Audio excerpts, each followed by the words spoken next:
it should be clear that many of these politicians, they present a false dichotomy, a false binary vision of the world, as if you have to choose between patriotism and globalism, between being loyal to your nation and being loyal to some kind of, global government or whatever. And this is completely false. There is no contradiction.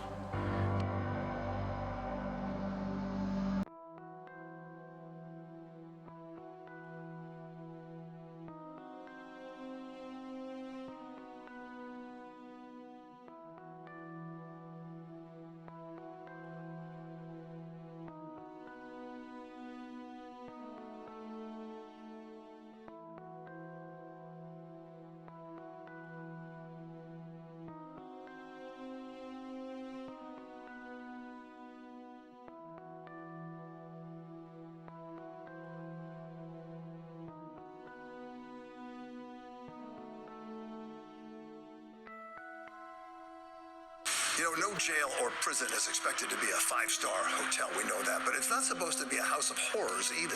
Yeah, the troubled and violent Metropolitan Detention Center in Brooklyn housing Sean Diddy Combs raided by the feds today. They're investigating poor conditions, rampant drug smuggling, mounting violence, and repeated inmate deaths. Eyewitness News reporter Darla Moss live at the scene in Sunset Park with what's really going on in Darla.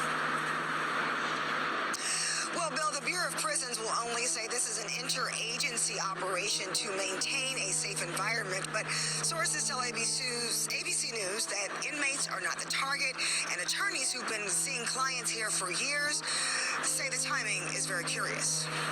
None of these issues are revelations that all of a sudden, oh my goodness, we need to go and address them. Early Monday morning, staffers at the Metropolitan Detention Center in Brooklyn met by dozens of federal agents and drug-sniffing dogs in search of any illegal items being smuggled inside. One is left to wonder, is it the publicity, from those of notoriety, those well-known that are trying to get out of there? I'm going to try and minimize the amount of time he spends in very, very difficult and I believe inhumane housing conditions. Sean Combs and crypto mogul Sam Bankman-Fried are currently being held at MDC in Sunset Park, but it's where other high-profile inmates like R. Kelly, Michael Cohen, Fetty Wap, and farmer bro Martin Scarelli were lodged at one point in time. There is constant violence.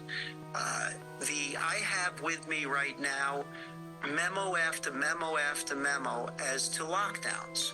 I can't tell you how many times I go to visit a client and I'm turned away because there's either an emergency count or there's an emergency lockdown. In September, 9 inmates at MDC were indicted for violent crimes, including 2 murders inside the facility. 7 staff members have been arrested on a range of crimes, from accepting bribes to providing contraband in the last 5 years. And just 2 weeks ago, federal prosecutors announced a Queens murder-for-hire plot that was orchestrated from inside of MDC using an illegal cell phone that was captured on surveillance video back in December 2023. And in 2019, the Department of Justice sought an investigation into a power and heat outage at MDC that lasted more than a week in the dead of winter. I visit clients at other federal facilities, and I don't see this. Now, this interagency operation could last for several days. I want to start by asking you about what Putin said. I'm going to quote him.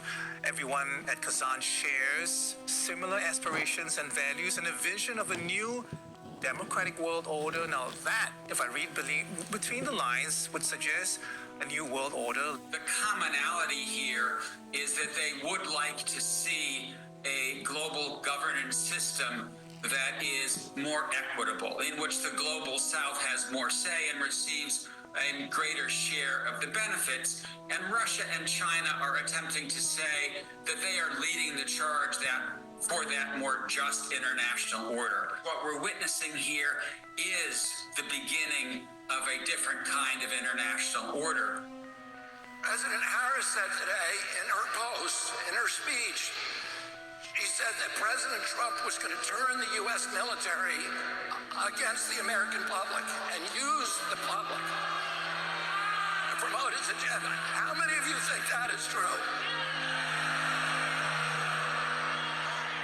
Well, what's interesting to me is that the Biden-Harris administration has done something 2 weeks ago that has never been done in American history, which is to send exactly lethal force, to send a directive to the Pentagon, changing the law to make it legal for the U.S. military to use lethal force against American citizens on American soil.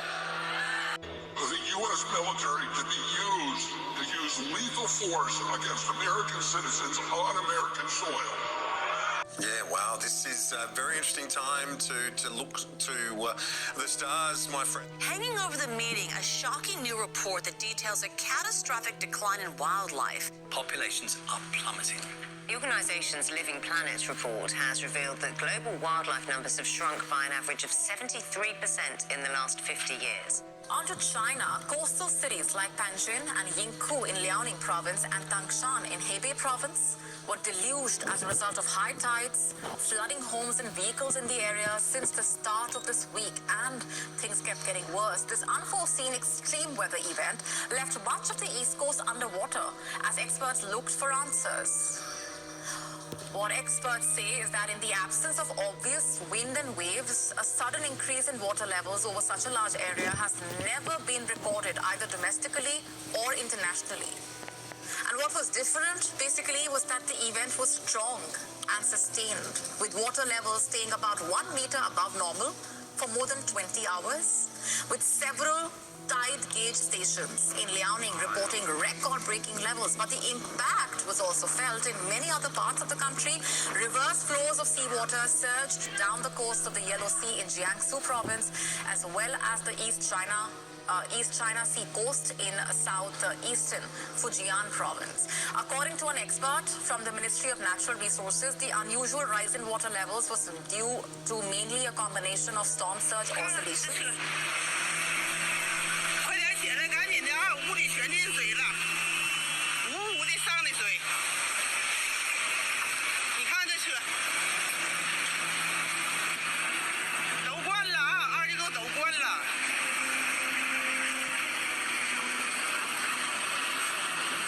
were deluged by high tides, flooding homes and vehicles in the area since the start of this week, and this has of course kept rising.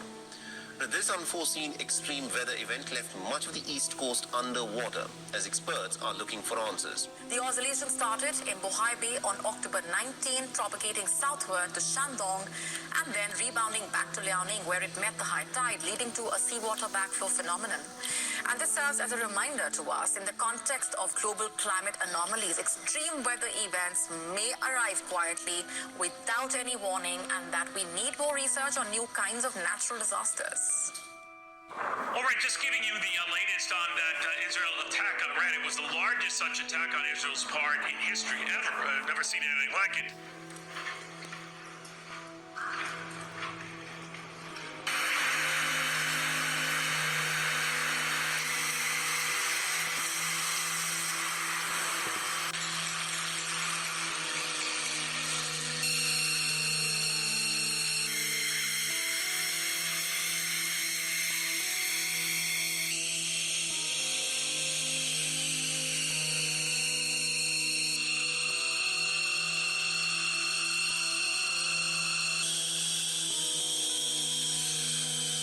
Thank you so much for being here. Israel has never conducted such a large-scale direct military attack on Iran. The IDF says it achieved its objectives.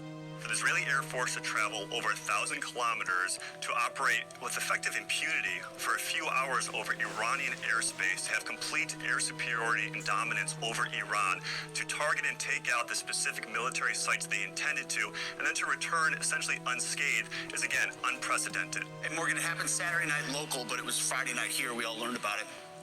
Which means Donald Trump heard about it as well. And at his rally in Michigan, he made these comments about Kamala Harris. Take a listen. So, Israel is attacking. We got a war going on in she's out partying, at least we're working to make America great again. That's what we're doing.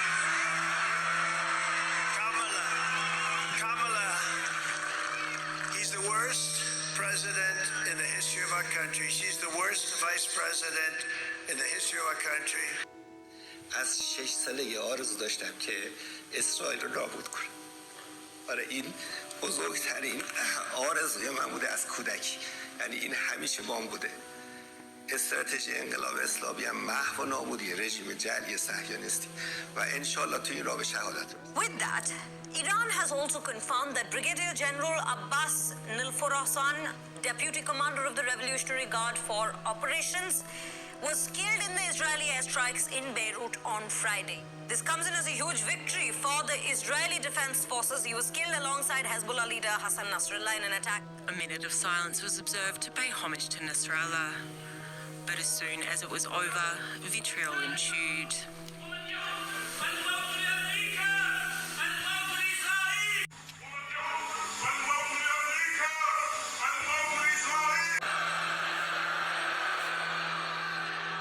Technically, now it's legal.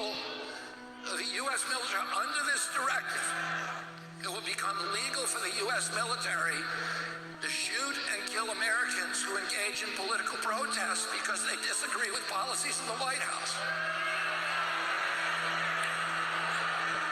I'm not making this up. Any of you can look it up. This is a Democratic initiative. This did not come during the Trump administration. This did not come from Donald Trump. It came from the Democratic Party. And that's why I left the Democratic Party. Are you concerned that Trump might be elected again? Sure. I think it's very likely. And if it happens, it is likely to be the kind of like the death blow to what remains of the global order. And he says it openly.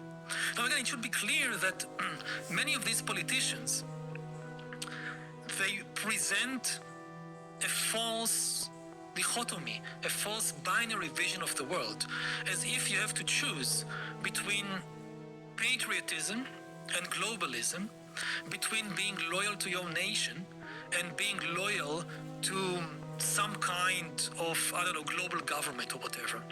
And this is completely false. There is no contradiction between patriotism and global cooperation. When we talk about global cooperation, we definitely don't have in mind, at least not anybody that I know, a global government. This is an impossible and very dangerous idea. It simply means that you have certain rules and norms for how different nation states treat each other and behave towards each other. If you don't have a system of global norms and values, then very quickly what you have is just global conflict, is just wars. Candles flicker at this growing makeshift memorial outside the Walmart at the center of this unimaginable tragedy, where a 19-year-old employee was found dead Saturday inside a store bakery's oven. It's a nightmare. I feel sorry for the family, the co-workers. It's very shocking. It's very sad. She's been identified by members of the Sikh community here as Gursimran Kaur. She recently came to Canada with her mother from the UK. Balder Singh from the Maritime Sikh Society spoke with Gursimran's mother and says he's now working to bring her father to Canada too. If the husband comes here, that will be a really good thing for the family. The Walmart was still open Saturday when a 911 call was made around 9:20 p.m. The Sikh Society says Kaur's mother also works at the store and had been frantically looking for her daughter. Gursimran apparently hadn't been seen for several hours, and ultimately it was her mother who made the terrible discovery. When she noticed that her phone is not responding, after a while she found her body in that oven, and that's a really said. Just how could this have happened?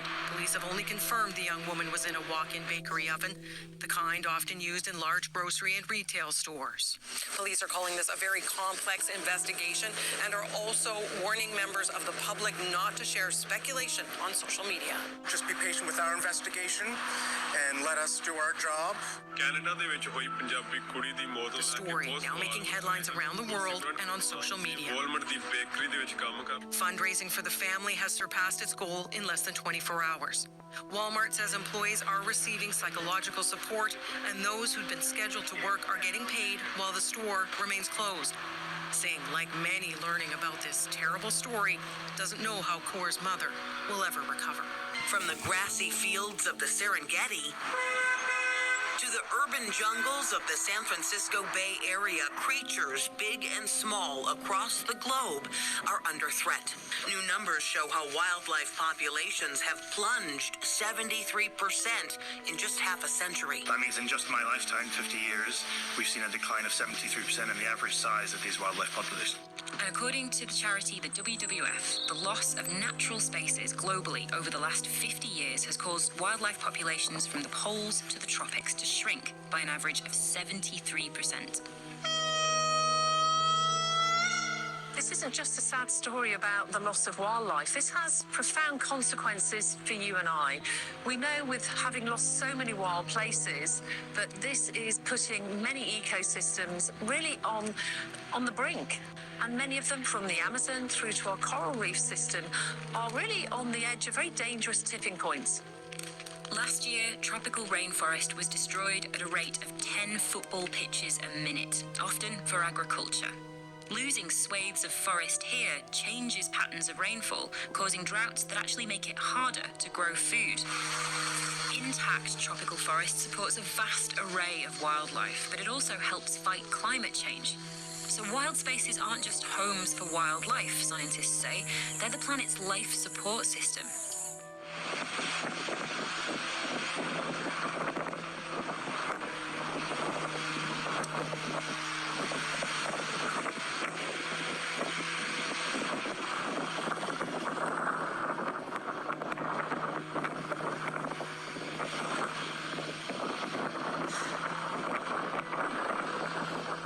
When we are changing things so rapidly, we unravel those connections. Extinction happens in a heartbeat. Elephants in tropical forests, hawksbill sea turtles off the Great Barrier Reef, even migrating birds passing through Milpitas. The habitat loss is putting many ecosystems on the brink and threatening the planet's biodiversity. With climate change, these ecosystems are being impacted. These species are being impacted often in a negative way. We worry that we've seen the numbers of most birds decline over the past few decades, and we increasingly worry that we're going to lose these species.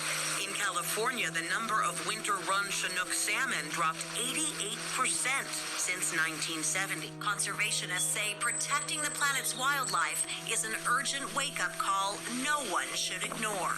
Tina Krause, CBS News. Despite this anger, experts say there is little point for Iran to go into an all-out war.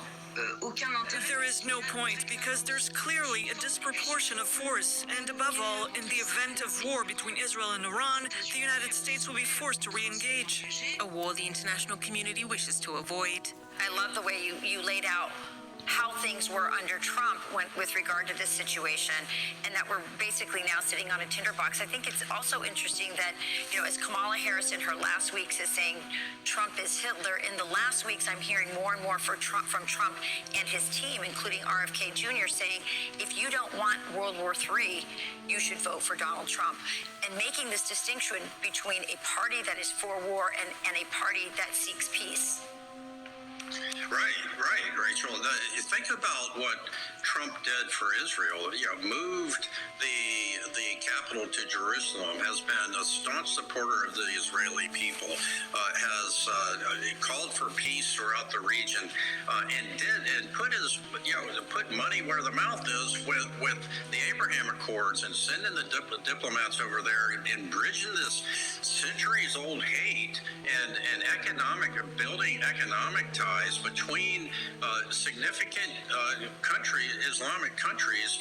That was, I was part of that when I performed the duties as Undersecretary for Policy, and that was groundbreaking, and it was really promising to have this new hope building in the region, all led by President Trump and Jared Kushner and that team. It was just unbelievable progress, and it was all undone by Harris and Biden on day one when they came in, and the rather incompetent national security team that they've got in place. You have to worry about losing your life because of disagreement in traffic. But sadly, that is exactly what happened following a road rage incident in Riverview on Sunday. Good evening, I'm Keith Tate. I'm Jennifer Lee. Thank you for joining us. Tonight, the search is on for the driver who killed another driver. That violence happened yesterday afternoon at the intersection of Highway 301 and Bloomingdale Avenue. News Channel 8's Jeff Patterson joins us live from the Sheriff's Office with the details of what happened here. Jeff. Good evening, Jen Keith. The Hillsborough County Sheriff's Office has now identified the victim in this case as 61-year-old Stephen Edward Powers. The sheriff told us this morning that this case is moving rapidly and he expects an arrest soon. I also spoke with family members today who soon hope for justice. Just after 2:15 on Sunday afternoon, the Hillsborough County Sheriff's Office says 911 calls started coming in from US 301 and Bloomingdale Avenue about a shooting that had just happened. When our deputies arrived, they found a man with upper body trauma, and he was immediately transported to Brandon Regional Hospital, where he succumbed to his injuries. Detectives on scene spoke to witnesses who say the shooting happened because of an argument between two drivers. It looks like a vehicle had basically cut another vehicle off, and an altercation happened here, which led to this shooting. Today, I spoke off camera with family members of the victim who say they have decided as an extended family not to say anything at this time because they don't want to jeopardize the investigation. But they are hoping whoever is responsible is arrested soon. At a morning news conference on another topic, Sheriff Chad Chronister told us he does expect an arrest in this shooting case very soon. I have to be really, really careful here. I got an update this morning, and the detectives out there have done a phenomenal job making progress, such great progress in such a short period of time. So I can't answer too much. The detectives have also been going out into the area looking for security camera videos, trying to collect any video evidence of what happened, but they also spoke to witnesses. Jen? Okay, Jeff, so the sheriff seems like there is going to be an arrest anytime imminently, possibly. Why is he so confident? Well, as you know, Jen, it's a very busy intersection, and there were a lot of drivers at 2:15 on a Sunday afternoon. A number of them called 911, and apparently someone called in with the license plate, so that's what they're trying to do now, is track down the person driving that car. Finally, France has had some really dramatic weather. Waves have been crashing onto the streets in the western city of Saint-Malo, drenching people watching on. Social media videos showed people laughing and cheering. Waves crashed on a street in western French city of Saint-Malo, drenching onlookers and cars as France's weather service forecasted strong wave warnings in much of the region. The weather service, Meteo France, placed 6 departments in western France on yellow alert, the third highest level of warning for strong waves. The local authorities have advised against staying close to the waves.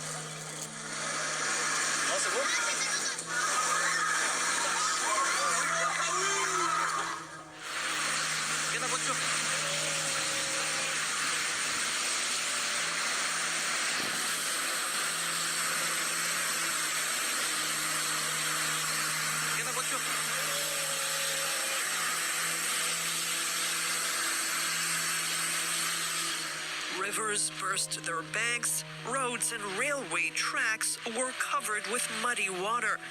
More than 6 months of rain fell in 2 days. The regions hit by this week's torrential rains are rarely flooded. The water is now receding, but residents are still stunned by the amounts of rain that fell in their town and the risks they faced only hours ago.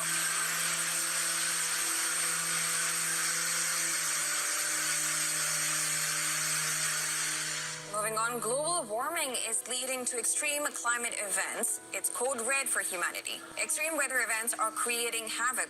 Now, our world is witnessing severe flooding from heavy rains. Now, here's a roundup from across the world.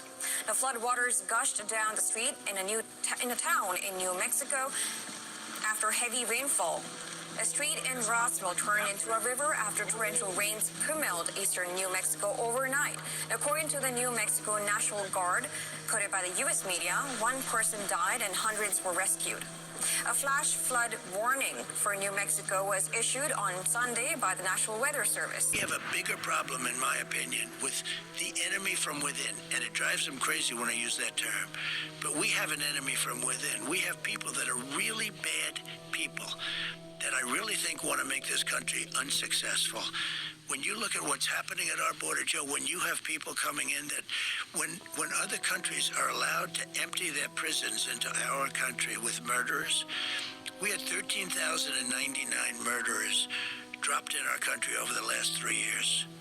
And 15,000 rapists convicted. Rapists? Yeah. Drug dealers, drug lords. And that's just the ones that have been terrorists. Correct.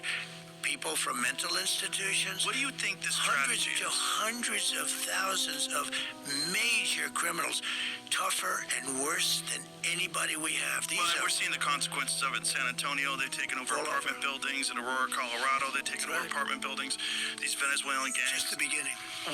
What do you think the strategy is? You know, one of the things that they've said is that you stopped a bill from being passed. But didn't that bill also include amnesty for the people that are already here? Joe, this is years after the fact. The damage was already done. But what was the bill? Well, the bill was nothing. It allowed 2 million people in. They were going to get amnesty. It was a horrible bill. It didn't protect us at all. But we should just tell people what the strategy is. So one of the things their strategy. One of the things that's been very clear is that they've moved a large percentage of these migrants. They're coming across the border illegally. They've moved them to swing states. Like, this is what's going on with Springfield, Ohio, right? They're in swing states. Well, that's not a swing state. I'm going to win Ohio by a lot, so that's not a swing. But it's called Springfield, Ohio, to be exact. And Springfield, Ohio is this very nice community of 52,000 people that just had 32,000 migrants that don't speak the language dropped into their community. You can't get into a hospital. You can't get into a school. It's gone from a beautiful little place to a horror show. And the mayor is a nice guy. And the mayor says, we're looking for interpreters.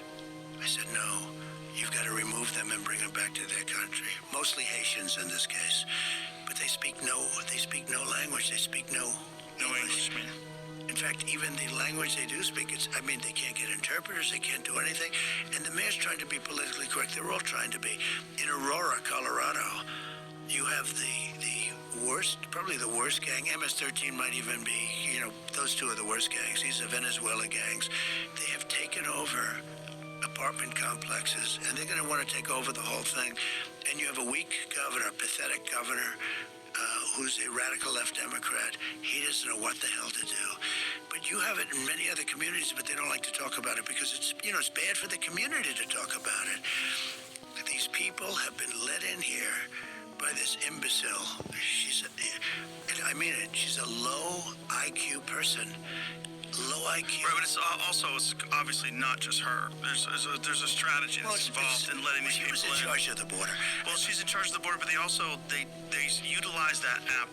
The app that used to be used. It used to be used, I think, essentially, wasn't it for shipping? Wasn't it when people were in this country? It was used for shipping, and now it's used to deal with the cartels. The cartel, heads of the cartel, rich people, by the way. These are loaded. These people have so much money. They would call up. Think of this. They call up the app, and the app tells them where they should take their load of illegal migrants from the Congo. We have a lot from the Congo, prisons in the Congo. Look at the woman right here next to Kamala. Watch her eyes. Watch it. Here it comes. Oh my God.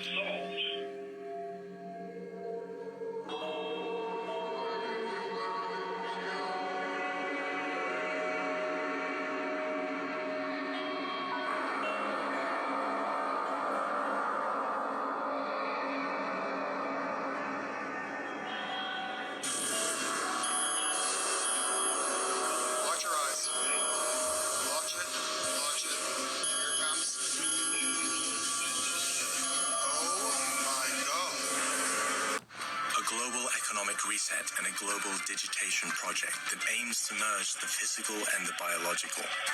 It is the step to the fourth industrial revolution. But come on, I'm not the one telling you.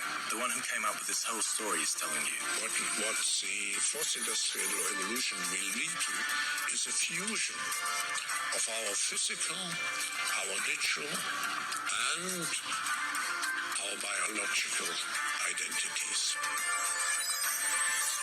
And how is it possible to merge the physical and the biological? I think you're getting an idea in your head. You see, the global order cannot be changed in one day, but it can certainly be challenged, one initiative at a time. Among the most important topics on the agenda at the 2024 BRICS summit in the Russian city of Kazan are the further expansion of the group and the creation of a new payment system within its framework. Prime Minister Modi was referring to the UAE, the newly minted member of BRICS.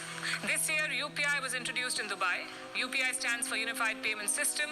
It is the backbone of digital payments in India. So far, the UPI has been rolled out in 7 countries, and this list is expected to grow in the coming months.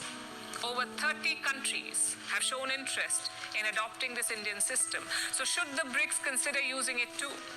And the idea is appealing, but not without its own set of challenges. BRICS nations represent 45% of the world's population. Mr. Putin says talks have been constructive.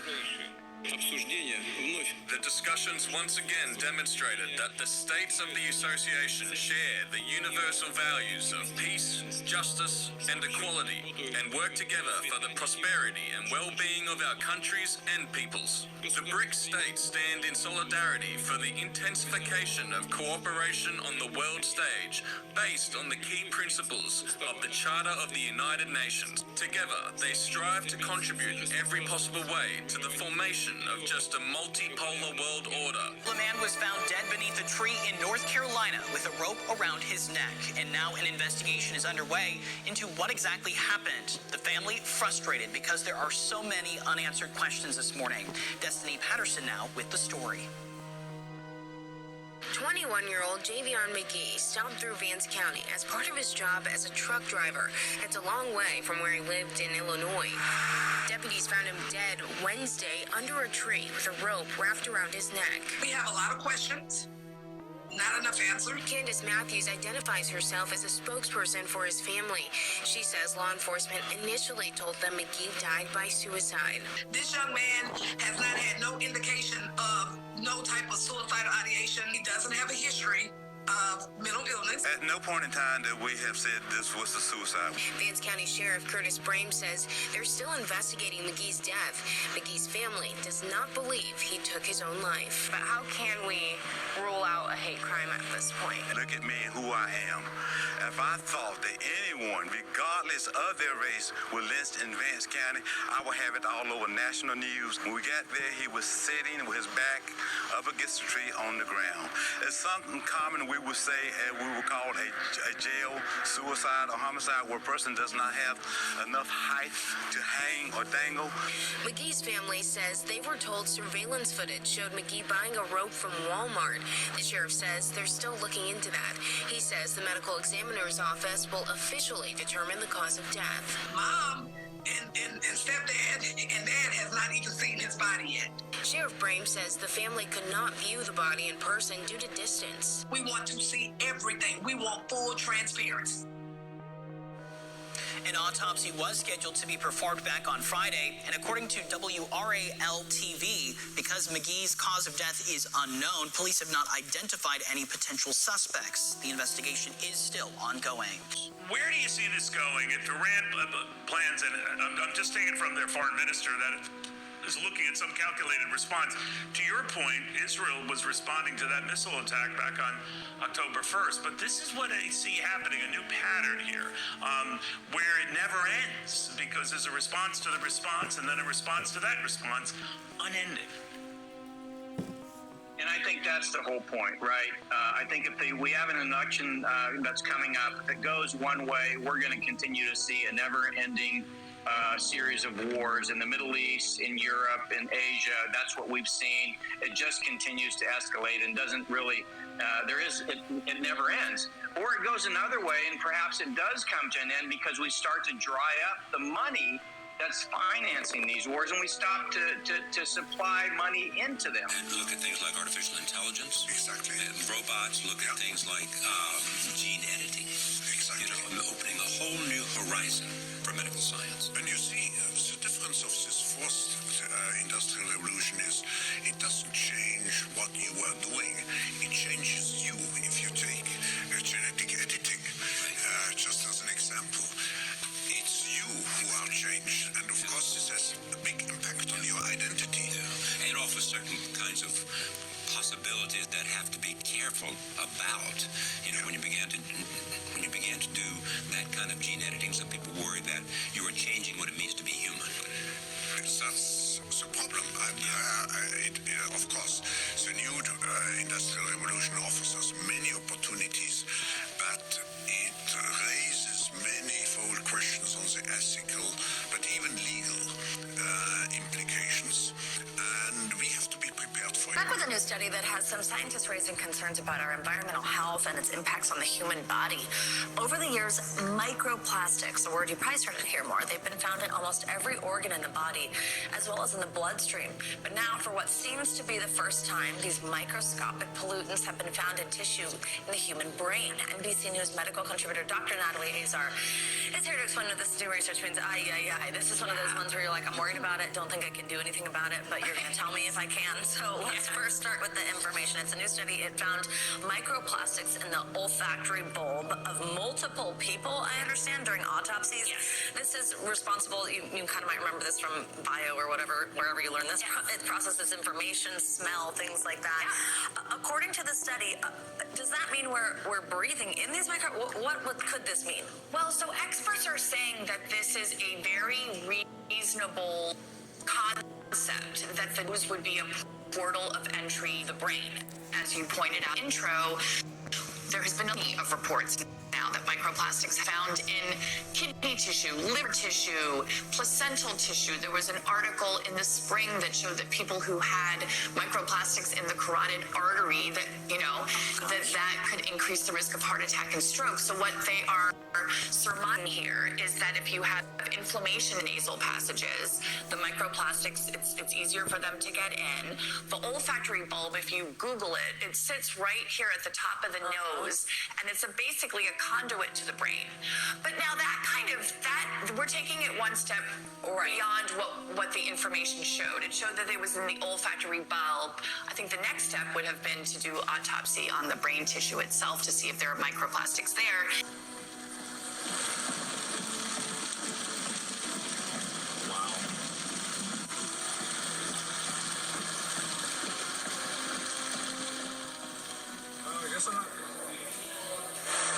Heavy rains from an atmospheric river prompted an emergency response in West Vancouver.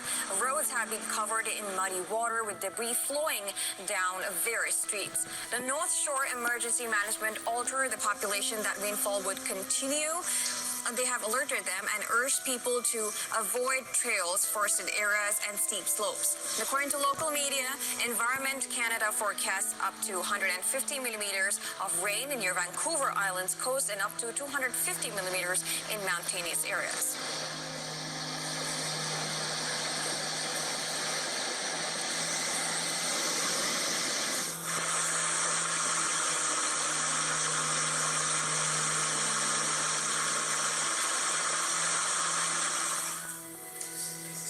Moving to Italy, residents of Licata in Sicily woke up counting the damage from the heavy rainfall that caused severe flooding and landslides. As the weather conditions were improving, residents started to tidy up their houses and streets while the damage count began. Scientists are expecting to see more solar storms now that the sun has reached the peak of its 11-year solar cycle. Let's go live to ANU astrophysicist and cosmologist, Dr. Brad Tucker. Brad, thanks for your time. What happens at this phase, this part of this, the 11-year sun cycle? Yeah, so during the 11 years, the sun essentially flips its magnetic pole. So, on Earth, we have a north and south pole. The sun has the same thing, but over 11 years, this reverse happens. And as this reverse happens, you get the most energy flowing through, charging really the atmosphere atmosphere or the photosphere, the gas of the sun. And when that does, the sun does these eruptions, these little blips that you're kind of seeing on the surface of your screen now. And on the surface of the sun, you get all of these pockets. So it's not just one area that does an eruption, it's multiple areas that do an eruption. So during the peak solar cycle, you're not just having bigger eruptions at an individual time, you're having more of them and more frequent. And as that energy, as that gas leaves the sun, it travels through space and sometimes hits the Earth. This is The Economist magazine, owned by the Rothschild and Agnelli banking family. The cover is from 2019. In it, tattoos with a DNA symbol can be seen, a mobile phone with a QR code, facial recognition symbols, storks with children marked with a barcode. One of the four horsemen of the apocalypse is masked. And finally, the image of a pangolin. Moi, je savais pas ce que c'était qu'un pangolin en janvier 2019. Well, I want to talk to you today about the future of our species, and really the future of life. We are probably one of the last generations of Homo sapiens. Within a century or two, Earth will be dominated by entities that are more different from us than we are different from Neanderthals or from chimpanzees. Earth will be dominated by entities that are more different from us than we are different from Neanderthals or from chimpanzees. Because in the coming generations, we will learn how to engineer bodies and brains and minds. These will be the main products of the economy, of the 21st century economy. Not textiles and vehicles and weapons, but bodies and brains and minds. Now, how exactly will the future masters of the planet look like? This will be decided by the people who own the data. Those who control the data control the future not just of humanity, but the future of life itself. Because today, data is the most important asset in the world. Now, why is data so important? It's important because we've reached the point when we can hack not just computers, we can hack human beings and other organisms. When we can hack not just computers, we can hack human beings and other organisms. Now to a break in a case that made headlines all across the country, with prosecutors announcing charges against 4 people in the death of a Cumberland County detective. Detective Sergeant Monica Mosley was shot and killed in a home invasion nearly 2 weeks ago. Tonight, 3 suspects are charged with murder. Our Steve Keeley with the latest on the investigation from Bridgeton. 29-year-old Nyshawn Mutcherson's booking photo shows him wearing a hospital gown. That's because court documents reveal Mutcherson was shot in the chest by Cumberland County Prosecutors Detective Sergeant Marilyn Mosley before she died from being shot herself during a home invasion here at her Bridgeton house October 15th. Mutcherson, the affidavit of probable cause states, told police he'd been shot in Millville. He was the first arrest 4 days later. And the second suspect, 31-year-old Jared Brown of Bridgeton, was then also arrested October 19th. It was revealed today in the court records. The third person arrested, 38-year-old Cynthia Pimentel of Paulsboro, was picked up 2 days after that. And then the fourth, 32-year-old Richard Willis of Gloucester City, was then arrested 1 week after Mosley's murder. The 3 men are all charged with first-degree murder during the commission of a crime, burglary, and weapons count. Pimentel's charged with hindering apprehension, obstruction of justice, and tampering with evidence. Court records state that the 3 men used her black Chevy Equinox to drive to Mosley's home that night, where they kicked in her front door and shot her. After Mutcherson was dropped off at a hospital, the affidavit of probable cause states the other 3 got together to conceal and get rid of evidence linked to both the home invasion and murder, stating Pimentel then drove from her Paulsboro home to a Philadelphia garage to keep investigators from finding her Equinox.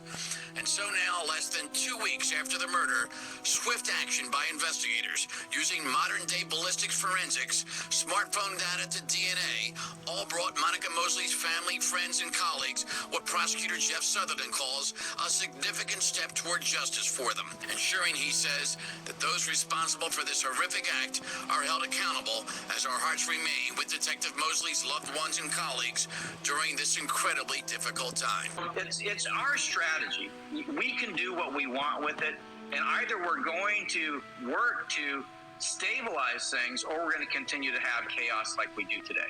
But they did hit a lot of significant military targets, and Iran's downplaying what they actually did. They hit IRGC bases, they hit missile production facilities and launch facilities, and they also hit most of Iran's air and missile defense systems. So the S-400s and S-300s provided by Russia, which proved to be very ineffectual. So what this did, essentially, is leave Iran with very little air and missile defense. So if they retaliate to this strike, and it doesn't look like that is going to happen, but of course they make the ultimate decision, then if Israel then responds, Iran's much more vulnerable than they were before last night. So this is a big shift, and it was significant. All right, unprecedented times. Mick Mulroy, thank you so much. So first of all, I wonder if we have entered now a new phase, because this is it not, the first time that Israel carries out a strike on Iran that it actually directly owns, unlike the strike on its consulate, which was attributed to Israel, unlike the strike on Iran in April that again was attributed to Israel. This time we've had a military spokesperson come out and own it directly. The latest is that the death toll of the army soldiers that were killed in the aftermath of the Israeli strikes in Dawn has risen to 4. And we have no reports about the damage that Tehran has suffered. Mostly air bases and military sites were targeted, but we have no reports regarding that. The official reaction and the rhetoric stays the same. Iran says it will respond to any military action conducted by Israel, and with the death toll going up, this significantly increases Tehran's possibility to retaliate against Israel. Now, for the length of the attacks, I believe almost 4 hours, it ended shortly before dawn in that region. We're told that they were really targeting these Russian-made S-300 air defense systems.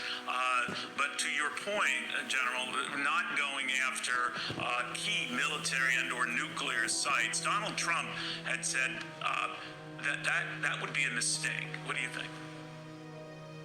Absolutely. And I think there's something more important, that point that Donald Trump made in his podcast with Joe Rogan. He said, hey, look, Iran was broke. Iran was broke, and that was something that the United States did. So instead of being broke now, they are very wealthy. And, oh, by the way, they were forced to, we told the Chinese, if you buy a single barrel of oil from the Iranians, you will not be able to trade with the United States. And so Iran was isolated. They were broke.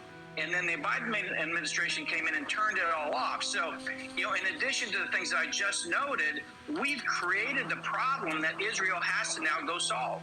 We've created the problem that Israel has to now go solve. There is a lot of talk these days about hacking computers and email accounts and bank accounts and mobile phones. But actually, we are gaining the ability to hack human beings. And email accounts and bank accounts and mobile phones.